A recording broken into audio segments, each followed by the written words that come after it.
your life work.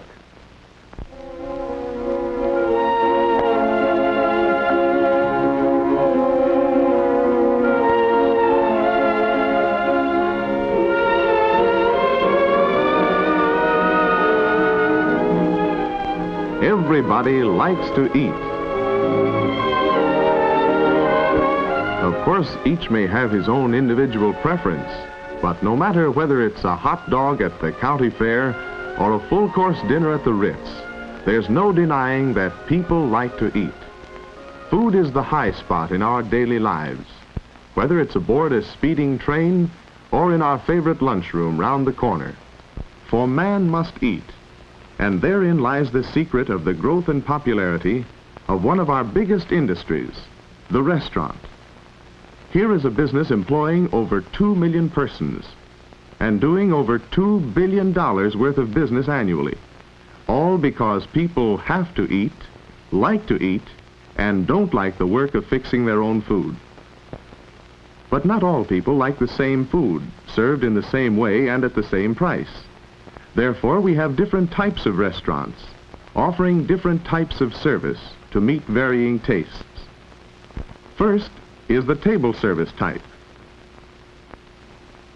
This group provides waiter or waitress service. It offers a more dignified atmosphere and extensive menu than that found in other type restaurants. Appointments and service in this group are generally of a standard comparable to those in a good, well-regulated home. A variation of this group is the coffee shop. Here the tables are generally left uncovered, and the method of service is more informal. Also in this class is the tea room. This provides waitress service and emphasizes choice foods, daintily prepared and served in attractive surroundings. The second type of restaurant is the self-service group. Best known among these is the cafeteria. Here the customers furnish their own service by making their selection from foods displayed at a serving counter and carrying it themselves to convenient tables. This style of restaurant offers the distinct advantage of speed and economy. The third type includes counter service. Foremost among these is the corner drugstore. This type of service is an outgrowth from the serving of ice cream. Here the customer may secure various sandwiches or luncheon snacks quickly and economically. Also included in this group is the luncheonette. This is a style patterned after the drugstore soda fountain, but with a somewhat more extensive menu and better appointments. Here, too, speed and economy prevail. The fourth and most recently developed type is the drive-in or curb service type. Here, the customer need not even leave his car to enjoy the tempting varieties offered by this type service. This is a restaurant, soda fountain, and picnic all rolled into one.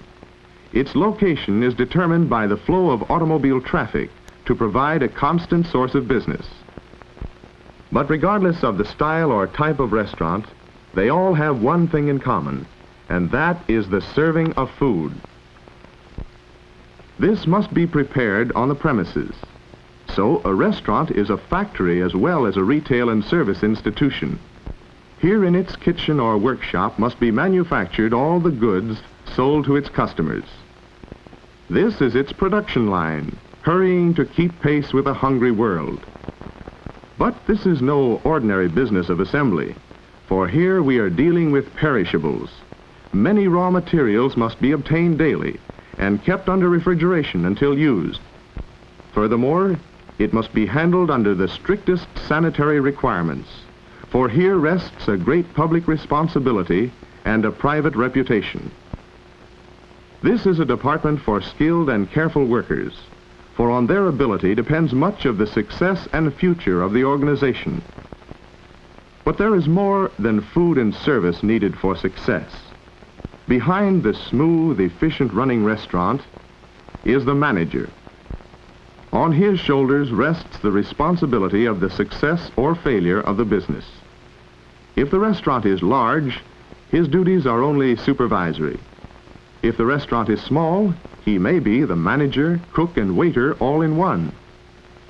But large or small, He must have a working knowledge gained only by experience with each and every job over which he has control.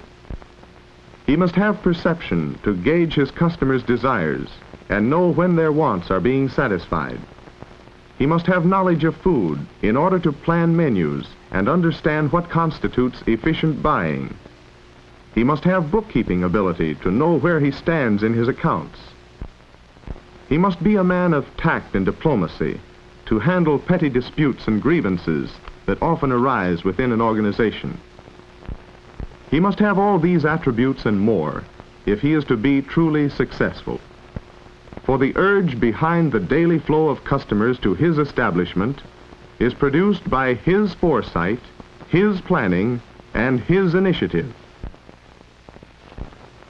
Managing a restaurant takes more than just being good in some one phase of it. Take, for instance, Aunt Martha. All her friends told her she was the best cook they knew. She made the best pies.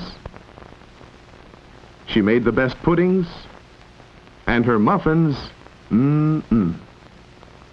Well, anyway, Aunt Martha decided to go into the restaurant business. So, she rented a vacant store, the first one she found, got busy and cleaned it up, got new furniture and spent plenty of money decorating the place, and soon Aunt Martha was ready for business. But business wasn't ready for Aunt Martha. The fact that the store happened to be on a quiet side street hadn't occurred to her, and neither had the fact that she didn't know how to plan her meals economically. All in all, poor Aunt Martha wasn't making a go of it, and the worst of it was she didn't even know why. The fact was, Aunt Martha was no manager, even if she was the best cook in town. And the sad truth is that her experience is typical of 50% of the people who start their own restaurants.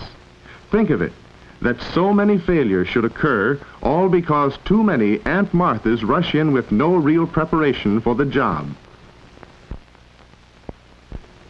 Successful management takes a lot more than just knowing how to cook. It takes the knowledge and forethought of a businessman, coupled with a thorough understanding of each of the many phases that go to make up the operation of the restaurant business.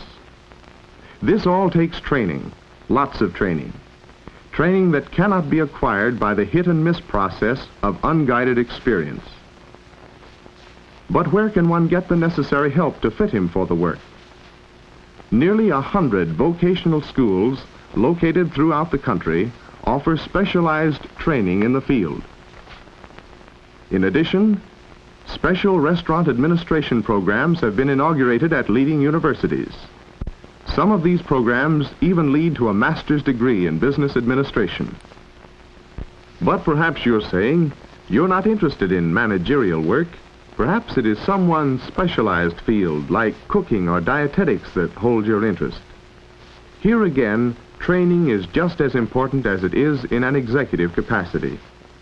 The knowledge of foods and their preparation is a science in itself, and only by a thorough understanding of what constitutes a balanced meal can one hope to realize the better jobs offered by our eating places. Special courses in high schools, vocational schools, and colleges are offered to help one in securing and maintaining better positions in large restaurants, hotels, and hospitals.